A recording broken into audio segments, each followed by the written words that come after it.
सुमिरन से मिलता है आत्मबल। पूज्य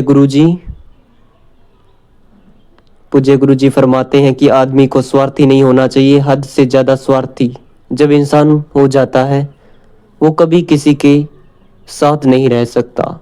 जब उसके अहंकार पर चोट पहुंचती है तो उसे कुछ भी अच्छा नहीं लगता। जब आपसी विचार मिलने बंद हो जाते हैं तो जिन स्थानों पर जिन इंसानों से उसे खुशी मिलती है वह पतझड़ लगने लगते हैं। इसलिए अहंकार को उतना ऊंचा न करो कि जरा सी कोई चोट मारे धड़ाधड़ आप गिर जाओ। सहना सीखे आत्मबल होगा तभी सहन शक्ति आएगी। आत्मबल के बिना किसी को बात आत्मबल आत्मबल के बिना किसी की बात अच्छी नहीं लगती और आप सह नहीं सकते। आपकी ईगो अहंकार का जो पहाड़ है वो सामने आ जाता है। पूज्य गुरु जी फरमाते हैं कि आत्मबल सुमिरन से आता है और जो सत्संगी होते हैं उनमें आत्मबल बहुत होता है। सिर्फ सत्संगी होने का ठप्पा नहीं, कम से कम सुबह शाम आधा घंटा सुमिरन करो, सेवा करो। आपका जो आत्मबल गिर गया है वो बुलंदियों पर आ जाएगा। और जो जरा जरा सी बात पर आपको कष्ट देती है उसका आप पर कोई असर नहीं होगा। पूज्य गुरु जी फरमाते हैं कि आत्मविश्वासी बनो, अपने आप को इंसानियत के जज्बे से बुलंद कर लो। उसके लिए न कोई पैसा देने की जरूरत है, बस चुपचाप प्रभु के नाम का सुमिरन करो व सेवा करो। आप आत्मबल से बुलंद हो जाओगे। आपको बात बात पर गुस्सा नहीं आएगा। जिंदगी में जो लोग सह जाते हैं बहुत कुछ हासिल कर जाते हैं और जिन्हें कुछ सहना नहीं आता वो सब कुछ खो जाते हैं। पूज्य गुरु जी फरमाते हैं कि पत्थर को जितने बढ़िया ढंग से तराशा जाता है उतना ही उसको मोल बढ़ जाता है, उसका मोल बढ़ जाता है। इसलिए बात बात पर गुस्सा ना करो। कोई कुछ कह देता है या तो पत्थर पर छेनी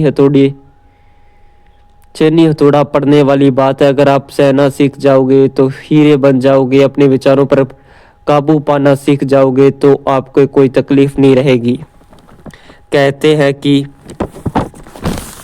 सोना आग में से निकलकर और चमक जाता है। भगत को भी बेपरवाह नहीं करनी चाहिए क्योंकि उनकी परेशानियों से निकलकर वह खुशियां लेता है। उसकी जिंदगी में बहारें आ जाती हैं। उसका दिलो दिमाग फ्रेश हो जाता है और खुशियों से मालामाल हो जाता है। पूज्य गुरु जी फरमाते हैं कि साईं बेपरवाह शाह मस्ताना जी महाराज ने यह पाठ पढ़ाया, जो लोग सीखते हैं वचन मानते हैं उन्हें ही मालिक की खुशियां मिलती है। पूज्य गुरु जी फरमाते हैं कि पूजनीय बेपरवाह साईं शाह मस्ताना जी महाराज ने सर्व धर्म संगम डेरा सच्चा सौदा बनाया। सभी धर्मों का एक ऐसा मुकाम जो अनामी में भी है उसे का रूप यहाँ दे दिया। फर्क सिर्फ इतना है कि जो अपने मालिक के लायक निगाह बना लेते हैं वास्तव में उन्हें यहाँ अनामी नजर आ जाता है। जो काम क्रोध लोभ मोह अहंकार मन व माया की गंदगी से भरे हुए हैं उन्हें यह अनामी नजर नहीं आता। जैसी श्रद्धा भावना इंसान रखता है उसे वैसा ही फल मिलता है। जो खुद गरज स्वार्थी होते हैं उन्हें अनामी नजर नहीं आते, मालिक का प्रत्यक्ष नूरी स्वरूप नजर नहीं आता। आप जिन्हें फरमाया है जिनके दिलो दिमाग में शीशा साफ हो जाता है, यहाँ वहाँ अंदर बाहर के समान कण कण में मालिक नजर आने लगता है।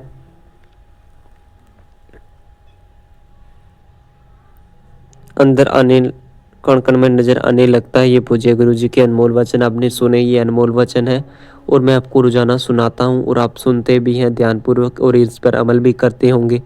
शुक्रिया, धन्यवाद। परमात्मा की कृपा से आप पर प्रभु की कृपा बनी रहे। धन्यवाद। लाइक सब्सक्राइब बहुत बढ़ रहे हैं, इसी तरह से बढ़ते जाएंगे और बहुत बड़ा